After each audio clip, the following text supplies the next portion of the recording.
Hey, what's going on, guys? It's Kyle Carroll from Carroll's Corner MMA podcast, and tonight we got a special guest. We got Cody Stone, who will be fighting in the Jackhammer Promotions Fist of Fury 9 against Johnny Piero.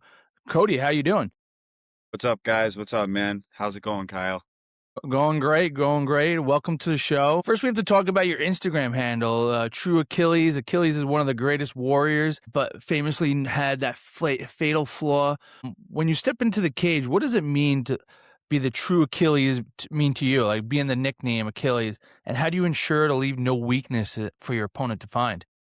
So for me, really, I'm doing a manga because I share like a lot of similarities between there's a lot of similarities between the way I look and the paintings of Achilles from the museum, like the original guy. So I like casted myself as Achilles in my own manga, and basically he comes back to life and he has to win a belt as a boxer, an MMA fighter, and a kickboxer as a human so he can go to Olympus. So everybody just basically gets to watch me go in and try to win MMA and kickboxing matches and boxing matches. I have a lot less training than everybody else, so it's like you're getting to watch me learn and compete at the same time. Awesome, and we're counting down the days to Jackhammer Promotions Fist of Fury 9, which is taking place on Sunday, June 28th. How has this specific fight camp been treating you compared to the past ones? Well, right now I'm like in between gyms, so I'm actually doing a lot of boxing. I have a boxing match coming up this Saturday, and then after the boxing match, I'm going to be going to Hernagle Combat Club. I'm pretty sure I'm going to be starting there, and I'm just going to be going hard in jiu-jitsu for the rest of the month because I know this guy is like he looks like a grappler from his record and from the videos I've seen. That's what he's going to like to do. So try to keep it standing, you know what I mean? Do what I can to get my ground game up, be prepared for that. Absolutely, and, you were talking about going between gyms. Tell us a little bit about the gym you're planning to head to and where you're coming from and where they're located. So I'm from Cohoes, New York. I was born in Troy. That's another reason why I'm Achilles, but I live in Gloversville. Okay. So I was fighting out of Goju-Ryu.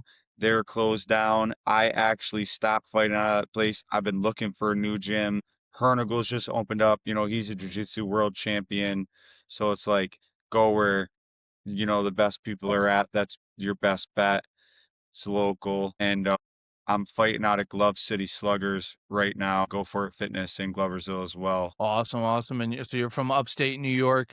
Jackhammer Promotions has a reputation for putting on high energy, local favorite combat sports event on Long Island. How do you feel about fighting under the Jackhammer Promotion banner? I'm super excited to fight for Jackhammer. You know what I mean? They're a respectable promotion. They got a pretty big name. My friend has been there a couple times. I know you guys might have seen Aaron Henderson there. Yeah, he's the one who got me the title shot here, said you guys needed someone 155. I'm always ready to fight, and I'm a very high energy fighter. So even though I started off as a beginner, I have a few years of experience now. This is actually going to be the end of my fourth year in November. So I'm getting like a lot better at stuff that I wasn't good at originally, and I've always been a super high energy, like super fast paced fighter. So it's gonna be something everybody's gonna get to enjoy. Okay, and, the venue Mulcahy's, which is famous for its wild, loud, compact atmosphere, fighters often say the crowd noise, there hits differently. You thrive on that chaotic crowd energy, or do you block it out entirely once the cage door shuts? I love the crowd. That's something I always noticed ever since I started, and it's like, even when you're somewhere where you got a lot of people there to support you, no matter what you do, as the fight, like, turns in the favor of one person or the other, the crowd turns right with it. Like, you think you're winning good, and you start hitting the guy, everybody's cheering for you. Next thing you know, you're getting slammed, and everybody's cheering for the other guy. So it's just one of those things that's like it makes it a lot better for me. I think that's one of the greatest things about, like, MMA and combat sports is just the atmosphere. I know I always kinda relate it to, like playoff baseball. You it's, like, kinda quiet for a second, and all of a sudden the crowd erupts when there's, like, a hit or a big knockout or a big strike or something, and something significant happens in the fight. It just gets real loud real quick. Exactly. It's just that overwhelming, that deafening roar. You know what I mean? You hit the guy and then everybody's cheering, it's going crazy for you. And then the next thing you know, you're up on the cage and you're getting punched in the face and everybody's cheering for the other guy. They just want to see, you know what I mean? They don't really care who wins most of the time.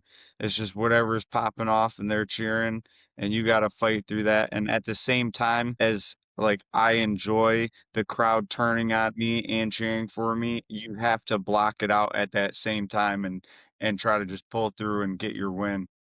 Absolutely. And then talking about big knockouts, what the crowd's wanting, when you get a promotion titling event, Fist of Fury, especially the ninth one, fans come expecting a war on the feet. Without giving too much away, are you preparing to give the fans a striking masterclass, or are you looking to showcase your complete MMA grappling arsenal? Well, that's the thing about me is my main style is kung fu. I do Wing Chun. So if Okay. I'm on the ground, and most people who have seen my fights would know this, if I'm on the ground, it's because I got taken down. That means I've done something wrong. That's why I'm real comfortable wrestling off of my back. So you're going to see me run in. I have a 19-second knockout in MMA. And I was a boxing champion in 2023. I won my first two kickboxing matches in a row. So I'm definitely up there with high level striking. You're going to see, that's going to be my main game plan. I don't have a problem with anybody knowing that because if he's done any research on me, he's going to know that anyways.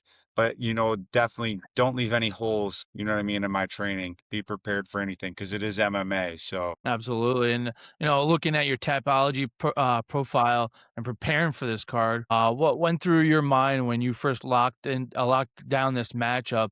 And what do you think is your biggest statistical or stylistic advantage in this fight? So the first thing that went through my mind was, obviously go for it, always go for it.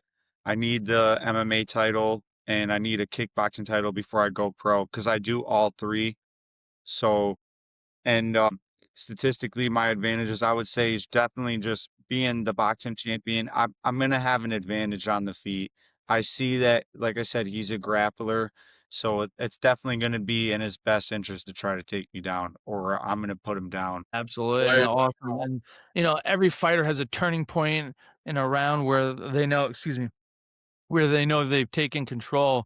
When you picture how Sunday night goes, what is the sequence that leads to your hand being raised? Definitely just a lot of pressure, you know what I mean? A lot of volume in the strikes, and it's probably most important that I'm really, really accurate. Like I want to hit what I'm aiming for as fast as possible and just hit him as hard as I can. If I can put him, the faster I can put him down, you know what I mean, the less time he has to try to do anything else. Well, then you got mentality part of the fighting, training, lifestyle.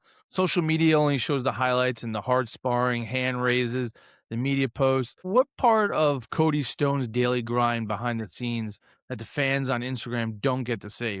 Tell us a little bit about that. So I've been going through it in my life for like the entire time I was in combat sports, or like since I started. I ended up in the streets because of COVID. I worked my way back out, got an apartment. I had two cars since, or actually three. Two people totaled my vehicles, now both not at fault accidents, and then one of them blew up. So I've just been going through it, working, trying to get everything together so I can come and fight for everybody to watch me. That's about it, you know what I mean? It's just regular everyday struggles that nobody sees. What does that mean to you, though, knowing you're getting past those difficulties in life and continue to figure it out and continue to thrive and strive to something that you want to do, like combat sports? Well, I think it means like to me it means I don't know, it's kinda hard for me to think of what I'm trying to say here. Excuse me. So it's like when I look at other people always coming up with like an excuse of why they can't do what they're doing, and then I see all these things that life is throwing at me, and I don't ever give up. I just keep going because adversity is just gonna make me into a better person. My pain and suffering is gonna make me stronger in the long run. Absolutely. And weight cuts and fight week nutrition can be a fight before the actual fight. How is the body feeling moving into the final stretch of June? And what is the first meal you're smashing after weigh-ins? Yeah. Well, actually, for me, I actually have a lot of diet restrictions because I have medical conditions. That's why I ended up in 155 because I was bigger when I started out. If anybody like knows who I am or has been following my career, I was in like the 170 class at first, and I was boxing at 176, and then I kept losing weight because I got fat from being really sick. So then as I kept going, I got down to size and now like 155, I mean, it's nothing for me to get 155. I can get to 155 in like 2 or 3 days. Okay, now you said your medical conditions, if you don't mind me asking, is this something that's like a daily struggle with, or is it something you under control and you with your doctor and you're able to handle it now? Yeah, so at first it was like really debilitating. That's actually why I got started because I have something called cyclical vomiting syndrome. And it's like a really rare disorder where you just have like episodes of vomiting where you can't stop for like 24 hours and I have to be hospitalized for it and stuff. But it's all like it's a manageable illness. So I have to watch what I eat and then like every 6 months to a year I like have to go to the hospital randomly. So it's something that I live with and I have to live with it for the rest of my life. But now that I'm like in good shape and I'm healthy and I watch my diet, it's not like super terrible and it's not like debilitating to my life. Well, good luck with that and God bless you, because that doesn't sound something comfortable and anyone wants to deal with. You talked about earlier about switching gyms and in transition. Who are the coaches, teammates, or sponsors in your corner right now that have instrumental in getting you into shape and ready for June 28th? So, like I said, right now I'm fighting for Glove City Sluggers. So we got Jared Johnson from Go For It Fitness, great coach, great guy, works as hard every day. Well, every week, twice a week, we're there. And then I'm going down to Schenectady to Ring of Hope, and I'm getting some sparring in with some higher level boxers. And then again, like I said, I'm planning on going to Hernagle Combat Fitness. I'll be going there on Sunday and if I can't get in there due to whatever reasons may be in the way, you know what I mean? Unforeseeable events. But I have Aaron and then I have my other friends from Goju Ryu that will meet up with me and help me spar and stuff and get my rolls in so I can be as ready as possible. A dominant win at Jackhammer Promotions can really shift a fighter's trajectory. What does a statement victory on Sunday do for your goals for the rest of 2026? Well, if I win, you know what I mean, then I'm gonna have the MMA title and I'm already a boxing champion, so that leaves me just one left. Like I said, if you guys were all paying attention a few minutes ago, I do all three. So my trajectory would probably be I would probably do one title defense at least because I would want to even out my MMA record and then I would be focusing on boxing and I would be trying to get a kickboxing title as well because I really like what Jake Paul did, like with the crossover fights, but I didn't like how he picked retired fighters, you know what I mean? Old retired guys, and then he made up a bunch of rules to make it easier for him to win. So I felt like it wasn't really as respectable. You know what I mean? I fight all active fighters. It's all championship rules, and I go into their sport. And then once I fight them in their sport, I want to see if they'll rematch me in the other two because I just think everybody would find it super entertaining. You know what I mean? You can't be the GOAT if you can't beat me at all three. You're just a one-trick pony. Absolutely, yeah, right? It's about being a well-rounded fighter and getting in there and showing them the best that of yourself. Exactly. For the fans listening who want to buy the pay-per-view stream or grab tickets to support you live at Mulcahy's, where can they find you and buy tickets, and how can they follow your journey? As far as buying tickets and stuff, I would have to get a link to that. I don't have the full information on that, but you can always follow my Facebook.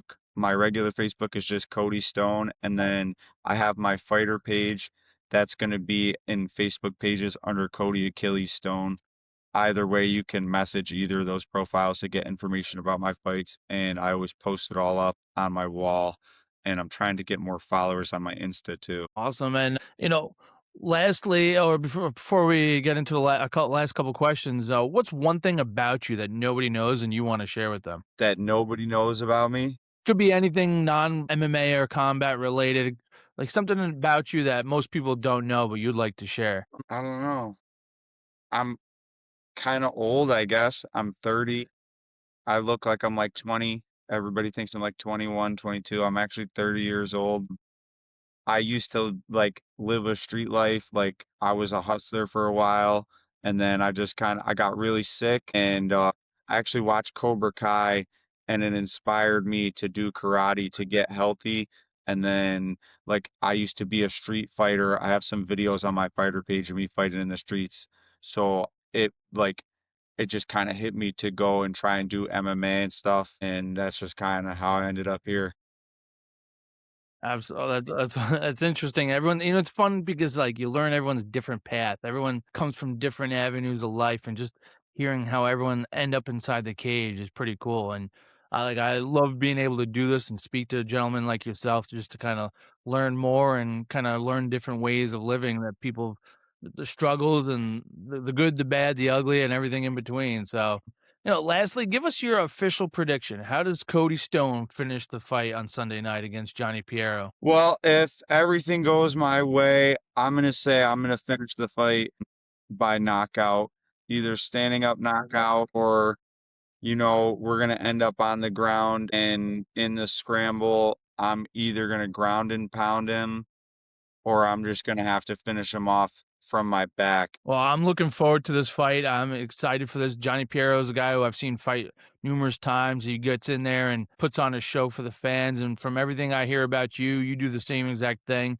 So I love this matchup. And ladies and gentlemen, those watching, you definitely want to tune in. If you can't get there, hop on to jackhammerfights.com. Otherwise, hit up Cody, get some tickets to join and watch at Mulcahy's in Wantor on Long Island. The train's right there. So if you could, for your fans and your friends upstate, they could get the train down to Penn Station and right out to Wantor, right across the street. But this fight is for the Jackhammer Promotions lightweight MMA championship.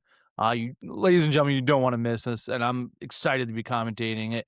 Cody, I appreciate you taking the time and hopping on. Any last words before we hop off? Just hope everybody has a great time. And I hope you guys all enjoy watching me fight. I'm going to put the work in so that it's going to be a great show. And win or lose, I hope that I earn everybody's respect out there. Awesome. Cody Stone, ladies and gentlemen. Cody Achilles Stone fighting, like I said, on Sunday, June 28th on Jackhammer Promotions, the Fist of Fury 9. Make sure you tune in for the lightweight MMA championship. You don't want to miss it. I'm Kyle Carroll alongside Cody Stone, and we're signing off.